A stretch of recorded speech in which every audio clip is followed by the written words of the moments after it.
Hello, everyone, and welcome to today's webinar, Unleashing the Potential of mRNA Synthesis, a deep dive into solid phase in vitro transcription. I'm Christina Jewell of LabRoots, and I'll be your moderator for today's event. Today's educational web seminar is presented by LabRoots and brought to you by Thermo Fisher Scientific. To learn more about our sponsor, visit thermofisher.com. Now, we encourage you to participate today by submitting any questions you may have during the presentation. To do so, simply type them into the Ask a Question box and click Submit.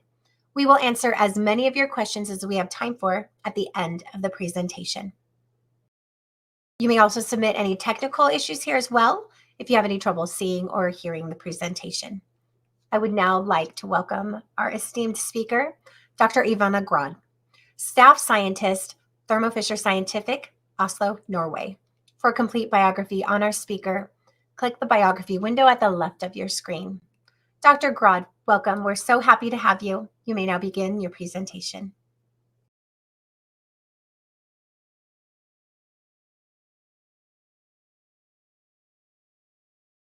Yeah, thank you for that introduction. Welcome, everyone. My name is Iwona Grad, and I'm an R&D scientist at Thermo Fisher Scientific. And I worked in the team developing novel solutions for mRNA production and purifications that are magnetic bead-based. In this webinar, I want to introduce you to the concept of solid phase IVT, a new way of making mRNA, and discuss its advantages. I will also talk about using magnetic beads for mRNA purification.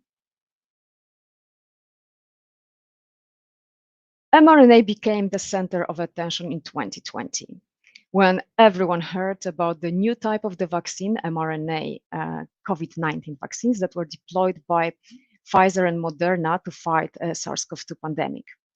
These vaccines were developed in a record time, and that demonstrated the power of the new mRNA technology. And with billions of doses that have been distributed so far, also proved its efficacy and safety. Today, mRNA therapeutics are in the spotlight of attention for not only infectious disease vaccines, but also for cancer vaccines and other therapies such as protein replacement, gene therapies, and cell-based therapies like transient CAR-Ts. This success has not been built in the day. It has been built on the decades of intense research that started in the 60s with the discovery of mRNA itself. For 30 years, the foundational work was being built with the discovery of mRNA structure, the function, how is it being made, with the development of the various tools such as in vitro transcription and the cationic acid delivery system, and finishing with the first experiments with the translation in vivo and in vitro. From the 90s, for the 30 years, we accumulated a lot of knowledge of the applications, and that included using mRNA therapeutics for anti-tumor therapies, for, again, protein replacement, but also for immune therapies. And that carried on until the 2020, when we are here now with mRNA being considered to be a mature and versatile technology that can be used to treat multiple of disease. One of the key contributors to this rapid success of the COVID-19 vaccines was the fact that the mRNA therapeutics production are more flexible, simpler, and faster than other conventional approaches. And that is mainly thanks to the in vitro transcription. In vitro transcription is about producing mRNA in a test tube. The process itself was discovered already in the 80s, and with the commercialization of the T7 polymerase in the 90s, became a workforce of the laboratory. What is the in vitro transcription, or IVT? It requires a DNA template that encodes your gene of interest that is being mixed with the RNA polymerase, such as T7 and NTPs. And then after a short reaction, mRNA is being made in the test tube. IVT was and still is an important driver of the efficient production of mRNA. However, this process, the process of mRNA drug development, still faces multiple challenges.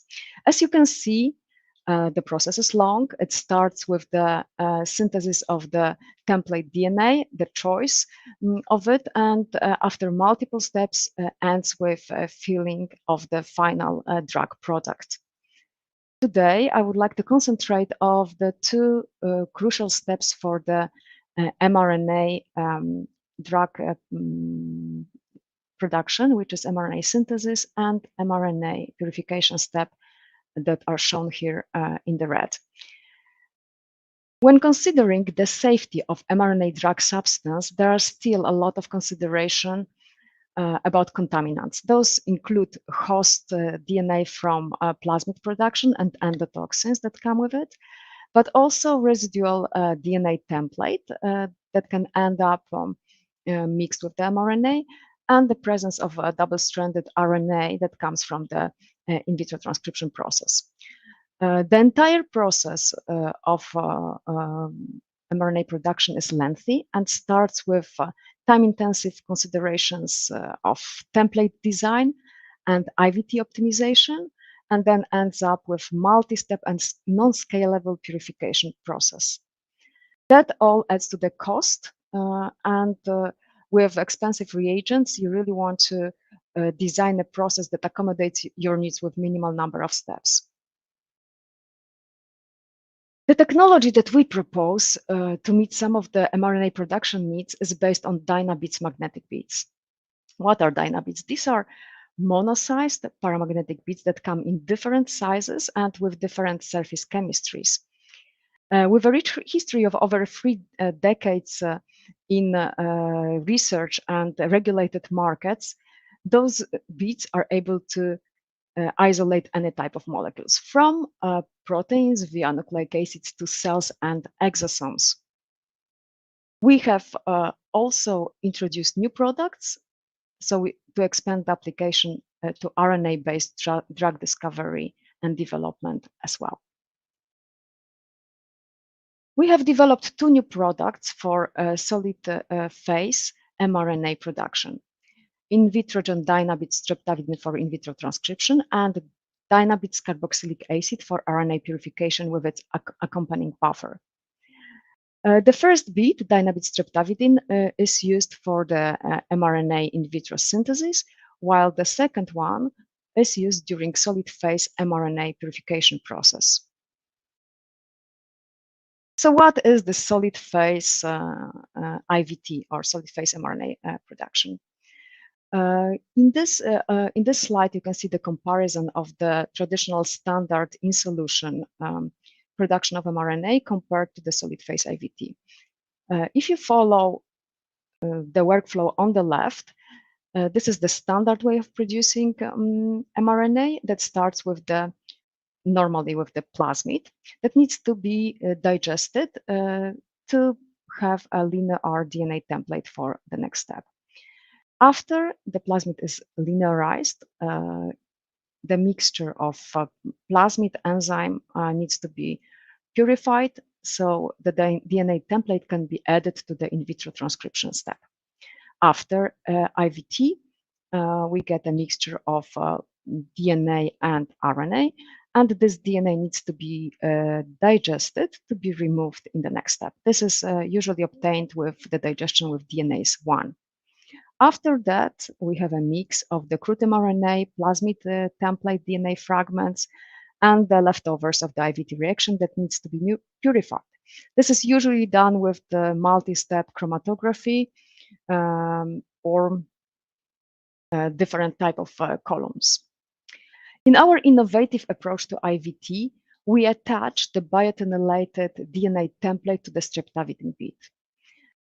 If you look at the right, the whole process starts in the same way. We have, in this example, plasmid template that needs to be restriction digested, and then we add the step of biotinylation. It's a short step that is needed for the template to be bound to the streptavidin bead surface. After the biotinylation, we mix everything with the streptavidin bead, and the biotinylated template binds the surface of the bead via streptavidin-biotin interaction.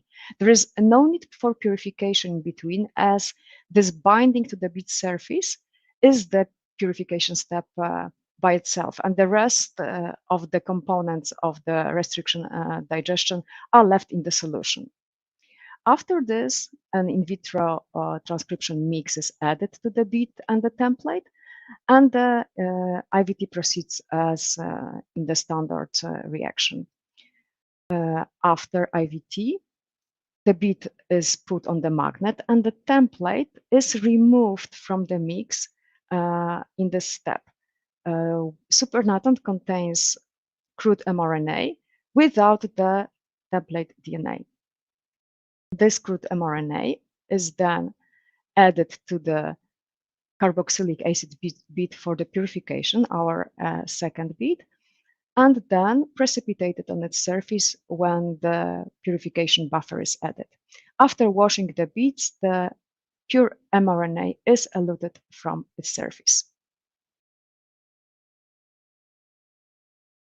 So the question is, why would you want to add additional beads to the IVT reaction that works perfectly well when you have it in the solution? Having the template on the bead adds additional advantages, and the first one is that the whole process is less complex. That is mainly due to the elimination of the purification steps that starts already at the beginning of the process.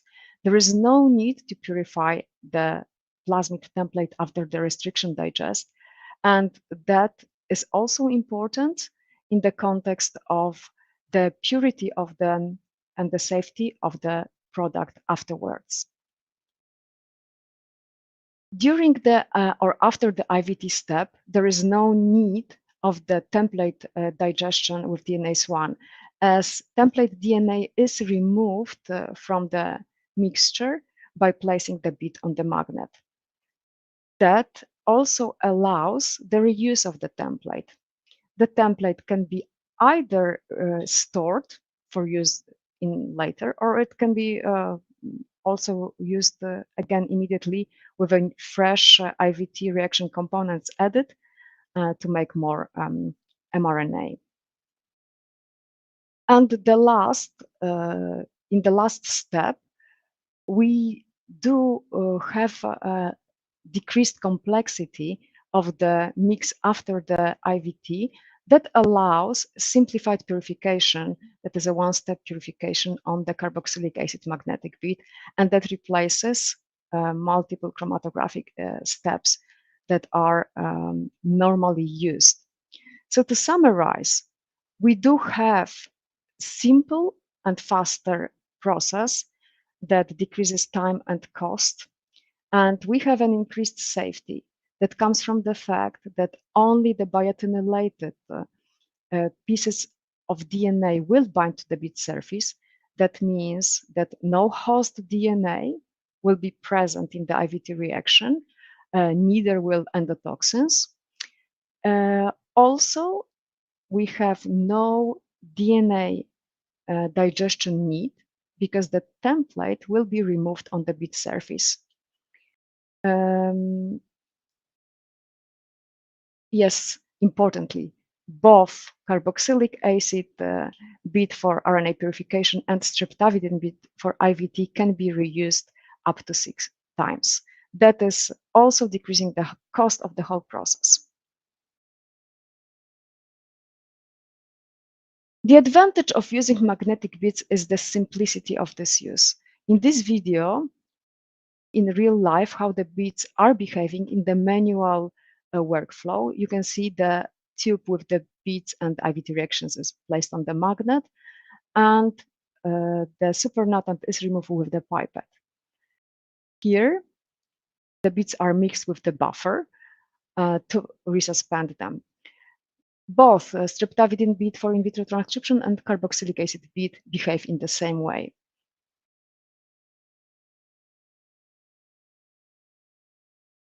Our solid phase IVT is an agnostic technology, which means that any type of template can be used as long as it is biotinylated. What I mean by that is that if you want, you can use a PCR-based template. It is very easy to introduce biotin by having a forward primer that is biotinylated during the PCR reaction when you are preparing your DNA template for the IVT. We do recommend leaving a space between the bead surface or the beginning of the primer and the T7 promoter sequence that allows a linker, a space between the bead surface and the place where polymerase will be attaching. With the template that is plasmid based, the process is a little bit more complex, but it is not difficult.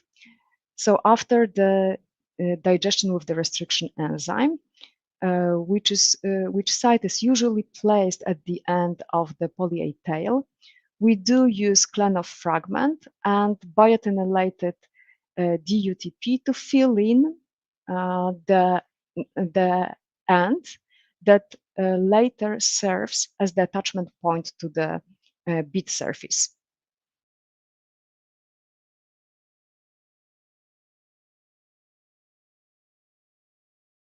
What you see here is a typical example of the solid phase IVT results.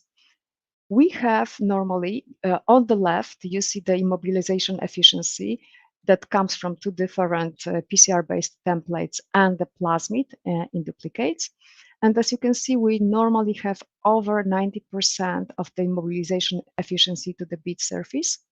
On the right, you see the typical IVT yields from those templates. And in this particular experiment, they range from 3 to 3.5 micrograms per microliter of mRNA. Similarly, these are typical results that we obtained with mRNA purification bead. Generic capture gives at least 80% mRNA recovery.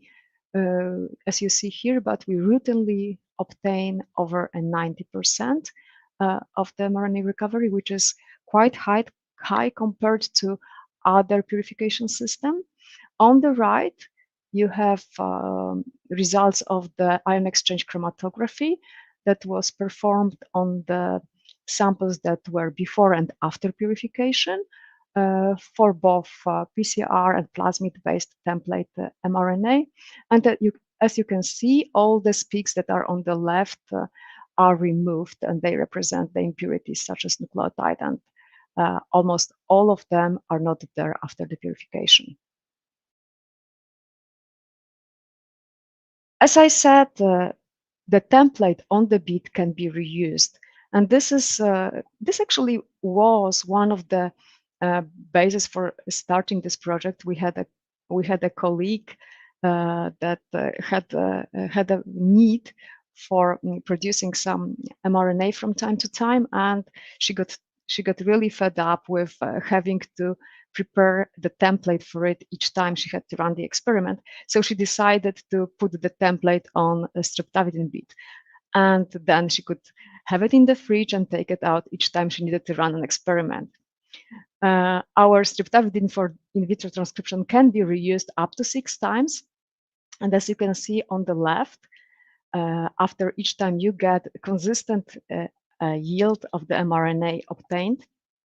And this mRNA is of high quality. The electropherogram in the middle shows that the integrity does not change from the first to the 6th reuse of the bead. We often get a question how much of the template DNA is actually lost from the bead themselves. And we do see some template leaching.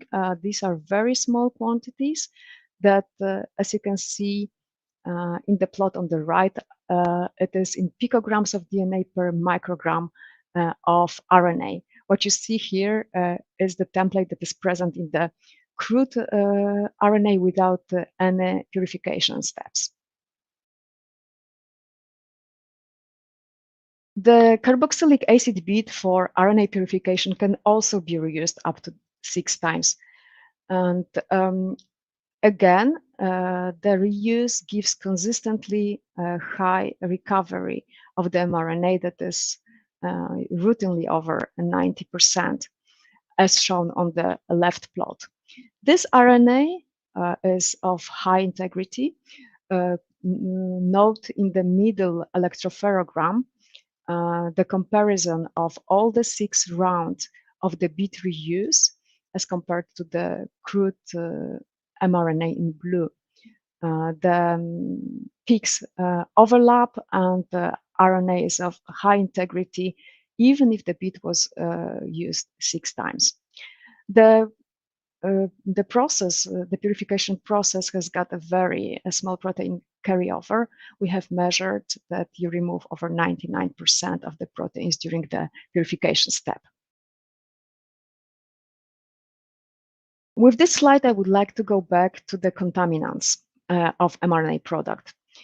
The slide is titled Short DNA Fragments Means Higher Purity, and that is referring to the last year's discovery that actually COVID-19 vaccines have a lot of short DNA fragments that are leftovers after the DNA template digestion step. This is probably partly due to the fact that qPCR is the method used for quantification of the template DNA in the final mRNA product. And after DNA's digestion, the fragments might be just too short for being reliably detected by this method. As I said, we do have some template leaching from the bead surface. However, the quantities that we have, which you see in the plot on the top, are very small. They are in picograms of DNA per microgram of mRNA, and that is already below the currently recommended limits for vaccine dose. On top of it, we also use the qPCR for the detection, but since we don't have the DNA's digestion step when solid phase IVT is used, all the DNA template that is present in the mix is detected. So you can be sure of how much DNA is there in your product. Additionally, I would like to reiterate that our technology allows to increase the safety of the mRNA product already at the beginning. Because the template DNA is biotinylated and only the biotinylated template will bind the streptavidin bead, there will be no host DNA carried over to the final product. However, you might want to digest even these small quantities of the template DNA.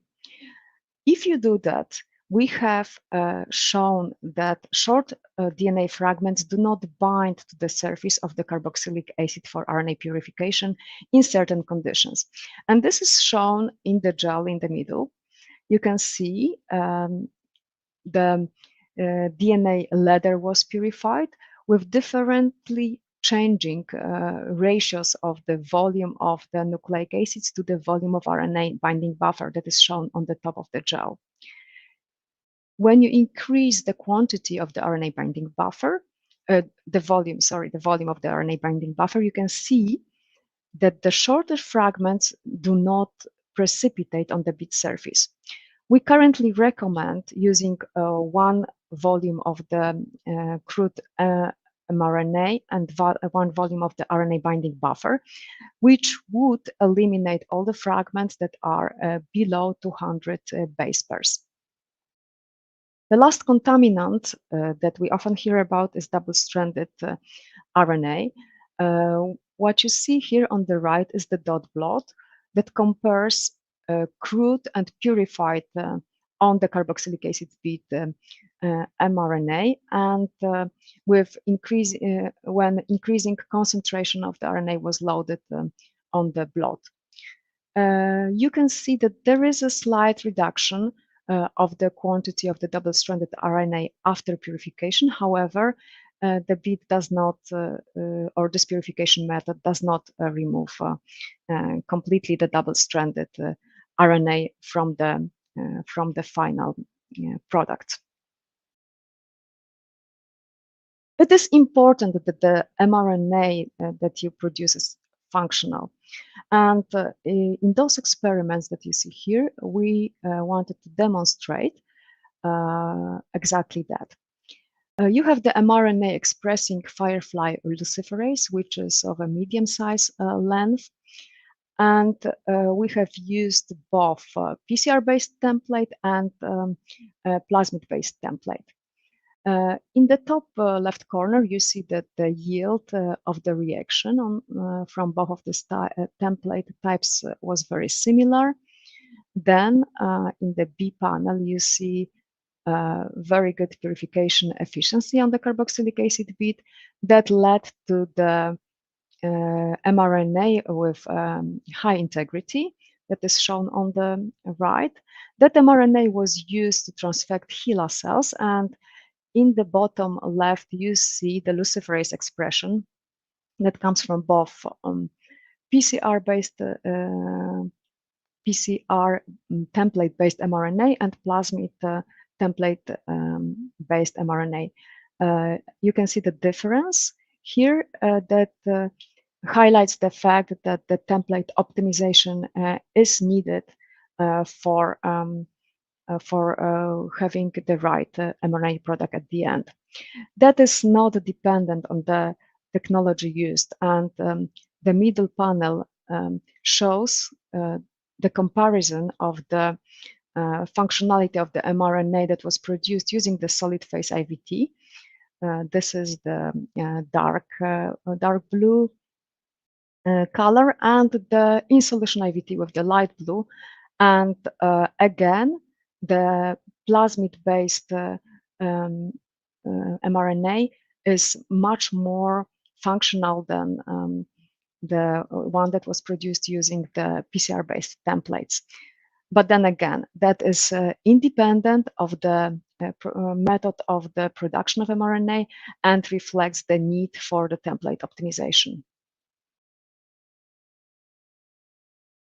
This example here shows a longer protein. It's a chimeric protein that is over 6 kb of nucleotides, and we wanted to highlight here that the quality of mRNA produced with the repeated template reuse is actually great. In the top left, you see the yield of the mRNA after 3 reuses of the bead. It is a little bit lower than previously because also the construct is longer. That is something that is commonly seen. Then the top middle panel shows the template leaching that is below 2%, as seen previously. And the far right plot shows the purification efficiency that is close to 100%. The quality of the mRNA is shown with the electropherogram. The mRNA had the same high quality from all the 3 repeated template reuses. And the middle bottom panel shows the luciferase activity of in the HeLa cells that were transfected with these mRNA molecules. And this is consistent and very similar with the template reuse. Magnetic beads are great for automation. And here I would like to introduce you to the Kingfisher automation system. It is a bead handling system that uses 96 wells or 24 well plates and carries beads from one plate to another. It's a semi-automated system that allows processing from 100 microliters to 5 milliliters volumes per well. Why is this interesting?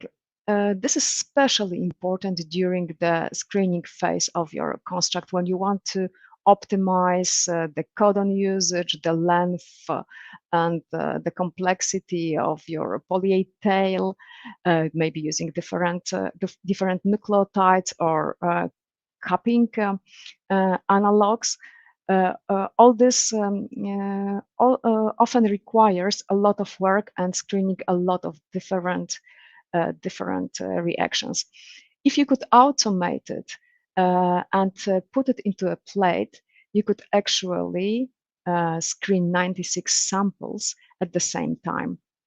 As you can see in the small table on the right, the scripts for processing, template immobilization, in vitro transcription, and mRNA purification take around 4 hours for the 96-well format. That means that in the 4 hours, you can screen 96 samples in one plate, and you will have up to 5 milligrams of mRNA produced per well. So Kingfisher system is great for scaling out for screening. You can also, if you don't need that much RNA, you can also have the same construct in all the wells and just pull the produced mRNA together. But this technology is completely scalable and it can also be scaled up in the reactors, in the reactor for process development, as you can see at the bottom on the right. We have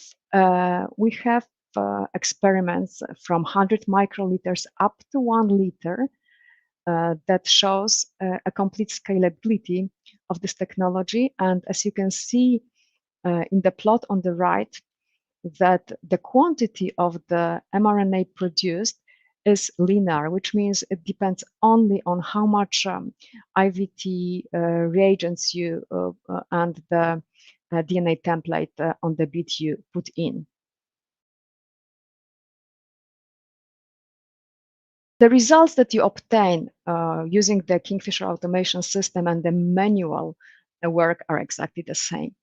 As you can see, the template immobilization is over 90% consistently, and the yield that you obtain is identical between the manual and the automated workflow. Also, the quality of the mRNA, as exemplified by this electropherogram on the right, is identical. Purification can be also automated, and we get identical results as in the manual workflow. Over 90% mRNA recovery, as shown on the top left, that has got high purity. Here in the middle, you can see the results from the nanodrop of the purity of the mRNA after purification, and on the right, the results of the protein assay that shows that we have below 4 nanograms of protein carry over per microgram of RNA, which is very low. The obtained RNA is of excellent quality and identical to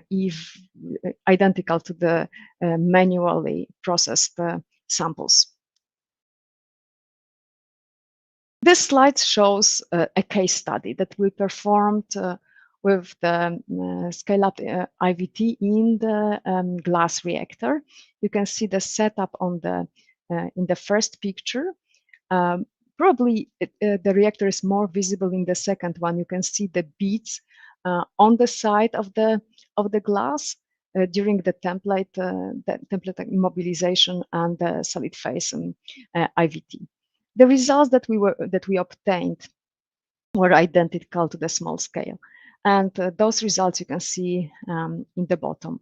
Over 90% of the template was immobilized to the bead surface, and then those light blue bars represent the quantity or RNA yield that was measured every 30 minutes during the 2 hours IVT process. We have stopped the reaction after producing 5 grams of RNA in this reactor in 2 hours. Then the RNA, you can see what it looked like in this bottle. After that, it was purified using also the glass reactor that is on the far right. And after the purification, we obtain the high quality pure mRNA as shown in this electropherogram at the bottom. So the technology is completely scalable, but there is always a question about how it compares price-wise to the standard process. This slide shows the results of the mathematical modeling that we did that compares the solution IVT with the solid phase IVT. If you look at the plot on the left, it's the waterfall plot that compares with the blue bars the solution IVT and the light blue the solid phase IVT. The whole process is divided into steps.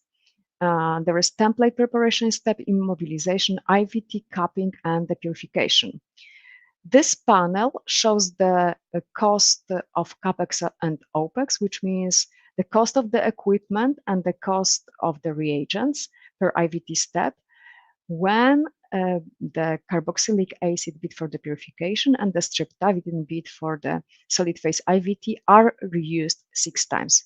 And you can see that the solid phase IVT is approximately 70% cheaper.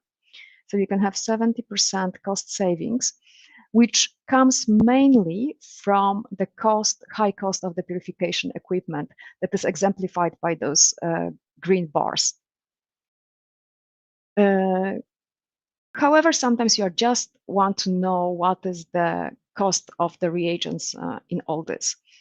And this is shown in the middle panel. The middle panel compares the cost of the reagents for the solid phase and the solution. And we can still see around 40% of the savings if you use the solid phase IVT and you reuse the bead 6 times. This savings comes mainly from template reuse. The high quality plasmid template is expensive. It also comes from the lowered cost of the enzymes. You don't need to prepare the template that many times. And also, you don't need to purify the template after preparing that. There's also some savings from not having to do the DNase digestion step and reduced purification costs. However, you might want to ask, what about if I don't reuse the beads? And these costs are compared at the far right. We still have 15% of the cost savings as compared to the traditional workflow. And this comes from the cost of the template itself and DNase digestion step. And the fact that we do have this built-in purification that does not require to purify the template after the initial restriction digest. So I hope that now you have a good understanding of what a solid phase IVT is and how you can take advantage of the magnetic beads in your mRNA-related research and product development.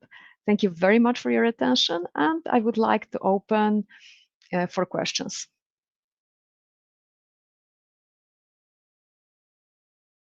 Dr. Grad, thank you so much for that informative presentation. It is now time for our live Q&A portion of our webinar. Now, to our audience members, if you haven't already done so, now's the time to submit your questions. Just type them into the Ask a Question box, click Submit, and we will answer as many of your questions as we have time for. So, Dr. Grad, we have so many questions that have already come in, so I'm going to dive in. Let's start with this one. How can you store the template on beads, and what are the conditions? Yes, so after the IVT, you wash the bead with the template on it, and you put it in the fridge. We recommend storing the template in PBST or template on the beads in PBST or TE buffer, and placing it at minus 20 degrees. We have done some experiments also at lower temperatures, but minus 20 is sufficient. If you want, you can add 20% ethanol just for safety. Thank you. Are the beads GMP? We have two lines of products. We have research products and OEM products. All the beads are produced without using animal components, and they are RNase free. So they are made to be used for mRNA production. However, the beads by themselves are not GMP because they are not drug products. So they don't have GMP certificate. However, we are an ISO certified site, and our OEM products have extensive QC testing, and the beads are made for the GMP production. So we, for the companies that are interested in using the beads for GMP production, we do provide extensive QC testing and also regulatory support file. So additional regulatory documentation that can be submitted when you want to submit for the approval of your product. Thank you. And I'm going to go with this next question. By reusing Dynabeads, is there a chance that the yield can go low? So this is that depends how many times you're going to reuse it. We, in our experiments, we always recommend up to 6 times because that shows a consistent yield that we have throughout those 6 reuses. The yield will not be affected. However, of course, you can try another reuse, but we know that with time the yield will be affected. So that's what we guarantee. Excellent. Thank you. And we have so many great questions coming in. So I'm going to try to go fast here because I want to make sure we get all of them in. Would it be of any advantage to also attach the enzyme, the T7 polymerase, on the beads? Yeah, it's a very different approach, and it's a very interesting question. And yes, this I think it also comes with different problems because you have to make sure that your enzyme stays functional, and we already know that the IVT reaction by itself needs to be heavily optimized for the mRNA to be of high quality and to avoid contaminants such as truncated RNAs or double-stranded RNAs in your RNA drug product. But it is a very interesting concept because it would also significantly decrease the cost of the production. So yes, it is very interesting. Oh, very good. Our next question. Can you compare the efficiency of solid phase IVT versus conventional method by the amount of mRNA produced, amount plasmid? I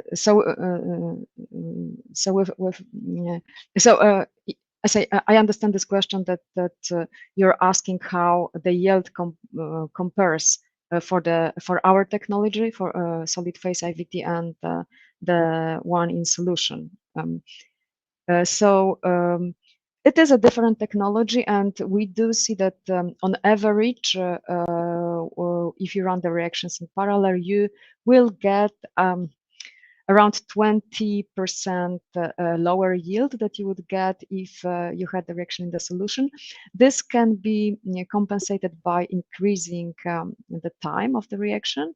So it seems that when you have the solid phase IVT, the plateau of the reaction is reached a little bit later. But of course, that depends how much you want to produce, and you can compensate by just reusing the bead. So taking out the mRNA that you produced and adding a new IVT mix and making the double of it. Thank you. Our next question. So I understand that you don't purify the plasmid after restriction enzyme digestion, but then I need to biotinylate. So more enzymes and buffers are added. Is there a purification step after? No, no. There is no purification needed. So basically, that's the whole beauty of the technology, that you don't need to check if you have digested the whole plasmid, because anyway, whatever is not digested will not make it to your IVT reaction. And this is one of the important things, because having a circular plasmid template in the IVT mix will not be really good. You will get additional unwanted mRNA species in your mix. So no, just after your digestion, or after the PCR, if you are using a PCR to make your template, you add Klenov fragment for the you add the biotinylated nucleotides, you add the Klenov fragment, incubate. It's a short reaction, and then you don't need to purify between the restriction and digest and Klenov, and you don't need to purify after that. You just add everything to the bead, and only the proper templates that are digested and biotinylated will bind to the surface. And the rest will be removed after you put the bead on the magnet. With just a simple step, you put the tip on the magnet and take out the supernatant, and you do a wash, and you can proceed with your IVT. It's very fast and efficient, and you don't need, no, absolutely you don't need to do any purification step in between, and you don't have to worry that you will carry something through. I love how you clarify how simple and efficient it is. Thank you. Our next question. By the use of solid phase in vitro, is there any disadvantage of that process to which solution one can be preferred over this process?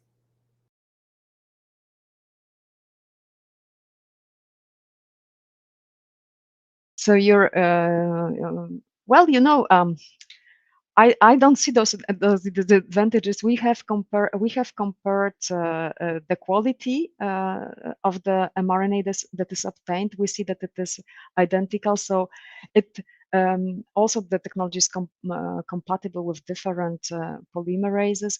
It is a little bit the quality of the mRNA that you get is exactly the same, and this will depend more on what IVT mix you will use, and not if you put it on the solid phase or not. Disadvantages of the solid phase, I'm like, if you don't really, if you have a lot of time on your hand and you want to do the purification steps, yeah. No, I don't know. May also, like, if you don't really want to store your template or reuse it, or if you really cared that there is this small decrease in the efficiency, because we do see that the yield is a little bit lower, then maybe you would want to use the solution. But other than that, yeah, I think it's a great technology. Yes, definitely. And we have, again, so many great questions coming in. Here's another one. What would be the challenges from using solid phase IVT for the purpose of obtaining a self-amplifying replicon RNA product? Yes, yes, this is something that we have not tried yet, and Definitely, the challenge will be the same as you have if you try to do this in the solution.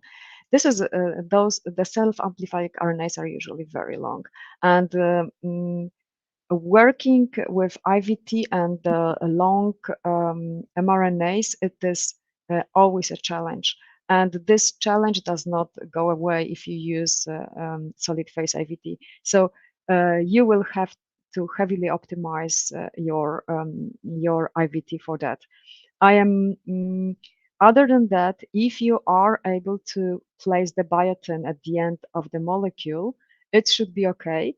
The longest molecule that we worked with, as you could see, was around 8 8 point, I think it was the template was around 8.5 or 8.9 kb for the mRNA that is encoding the 6.5 thousand nucleotides fusion protein, and this worked fine on the solid phase IVT.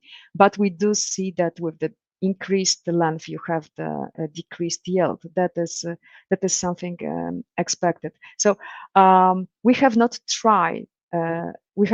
Such a long template, and I would expect that this would be the main challenge here. Yeah.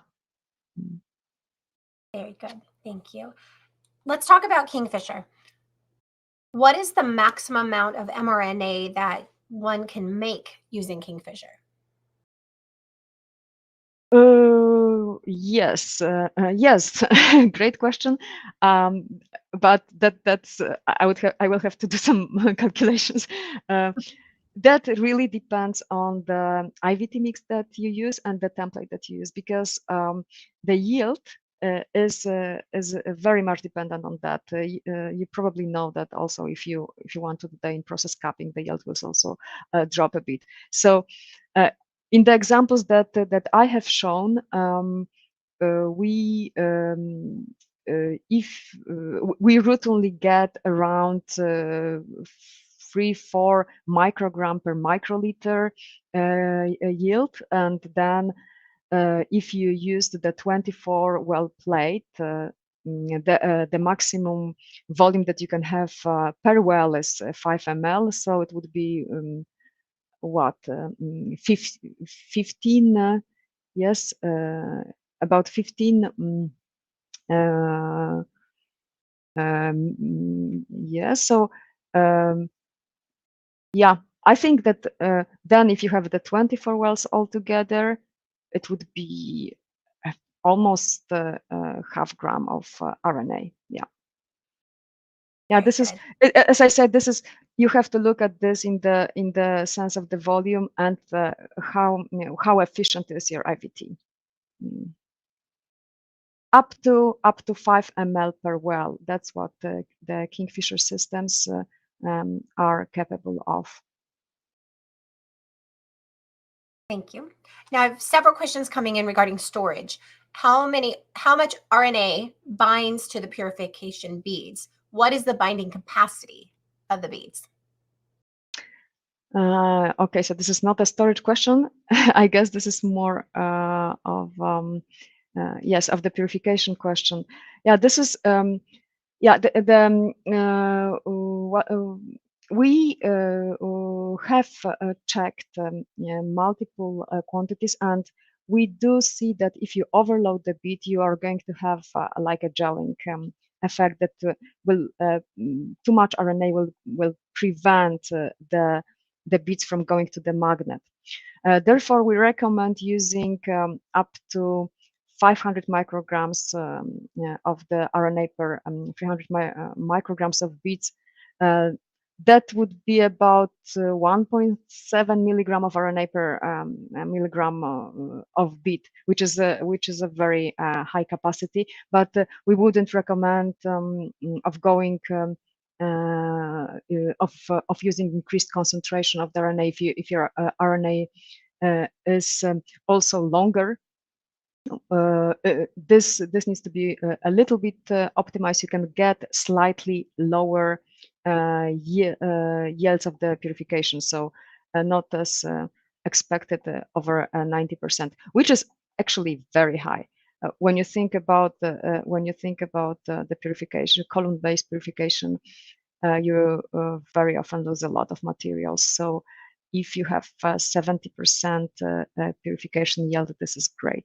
With the bead-based system, we routinely get over 90%. And but as I say, if your RNA is longer, you might need the efficiency might drop a little bit. Thank you. And speaking of purification, how exactly do you do the purification? Do you just mix IVT reaction mix with beads? What is the mechanism? Yes, exactly. You just mix with the beads. So after you have your IVT, you just put the tube on the magnet. As you can see, that the beads immediately go to the magnet. Then you take out the supernatant that contains your mRNA.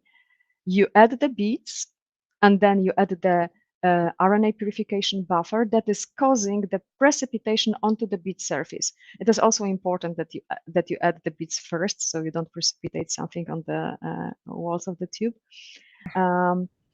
You precipitate on the bead surface, and then put the bead on the magnet and remove everything else. So all the IVT reaction components just stay in the supernatant. Then, of course, you do the washing of the bead with the RNA on it. That is done exactly in the same way. You resuspend with the wash solution. You put the bead on the magnet. You remove the wash solution, and at the end, you add the elution solution, and you elute your purified mRNA from the bead surface. I hope that answered. And if we didn't, please feel free to our audience if you want more elaboration on that question. Submit more questions, and Dr. Grad will answer those for you. Now, I'm going to ask you a real question on storage here. How long can you store the template? Yeah, so that's the storage question. Yeah. Yeah. Yes. So we are in the process of accumulating data now to see how long the storage can be done in a systematic way. Currently, we have the data that you can safely store the template on the beads or beads with the template for 1 month without an effect on the quality of the mRNA that you will produce. However, with the time, we will accumulate the real time data to increase this. Of course, we do have some anecdotal evidence, but this is not systematic.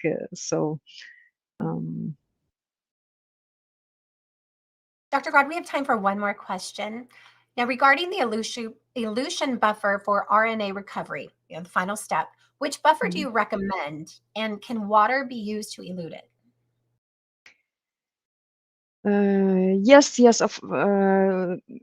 Yes, of course, water can be used to elute it. Though we do not recommend water for the RNA work. So we recommend that you use TE or citrate buffer that will protect your mRNA product. But of course, the water will also work, and you will elute your RNA from the bead. So it kind of like depends on your next step, what you want to do with your mRNA. Dr. Grad, I want to thank you for your time today and for your important contributions to the field of our mRNA therapeutics. Do you have any final comments for our audience? I would like to thank everyone for being here, and I hope that I managed to show you what solid phase IVT is. Please contact me anytime if you have any further questions. We will answer them, and also visit our website that contains further information and application of the solid phase IVT and the purification for mRNA. Thank you again. And I do want to thank LabRoots and our sponsor, Thermo Fisher Scientific, for underwriting today's educational webcast. Before we go, I also want to thank our audience for joining us today and for their interesting questions. Questions we did not have time for today, and there were quite a few, and those additionally submitted during the on-demand period. They will be addressed by Dr. Grad via the contact information you provided at the time of registration. Now, today's webcast can be viewed on demand, and Labyrinth will alert you via email when it's available for replay. We encourage you to share that email with your friends and your colleagues who may have missed today's live event. That's all for now. Thanks again for joining us. Have a beautiful day. Bye-bye. Thank you.